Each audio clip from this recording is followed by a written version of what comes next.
বছর না ঘুরতেই ফের বন্যায় ঘরবাড়ি, রাস্তাঘাট, মাছের ঘের, ফসলি জমি সবই পানির নিচে তলিয়ে যায়। লাখো মানুষ হয়ে পড়েন পানিবন্দী। ফেনীর ফুলগাজী থেকে বন্যার সর্বশেষ খবর জানাতে যুক্ত হচ্ছেন প্রতিনিধি দেদারুল আলম। আমরা তার সঙ্গে কথা বলবো বন্যা পরিস্থিতি নিয়ে। সেখানকার ফেনীতে বন্যার পানি একদিকে যেমন কমছে, আরেকদিকে বাড়ছে। কি অবস্থা সার্বিক সেখানে আমাদের জানাবেন। উজমা, আমরা এই মুহূর্তে রয়েছি যেখান থেকে আসলে বন্যা শুরু হয়েছিল ফুলগাজী উপজেলা।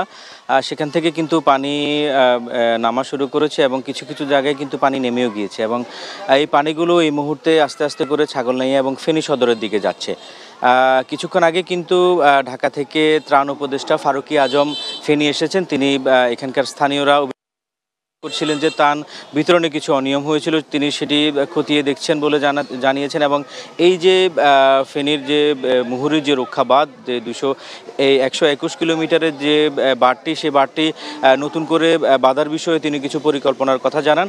আর এর পাশাপাশি আসলে বন্যা শেষ হওয়ার পরে কিন্তু যে ক্ষতির যে চিত্রগুলো ভেসে উঠেছে, সেগুলো আসলে এখানকার যারা আশ্রয় কেন্দ্রগুলোতে আশ্রয় নিয়েছেন এবং এরপরে যারা বাড়িতে যাচ্ছেন, তারা কিন্তু আসলে খুব অসহায় হয়ে পড়ছেন ক্ষতির চিত্রগুলো দেখে। আমরা এখন পর্যন্ত প্রাণী সম্পদ থেকে যতটুকু তথ্য পেয়েছি, প্রাণীর সম্পদের ক্ষতি হয়েছে প্রায় 65 লাখ টাকার মতো। আর এর পাশাপাশি কৃষিতে ক্ষতি হয়েছে 1650 হেক্টর জমির মতো। আর হচ্ছে এখানকার মৎস্য বিভাগের ক্ষতি হচ্ছে প্রায় 15 কোটি টাকার মতো।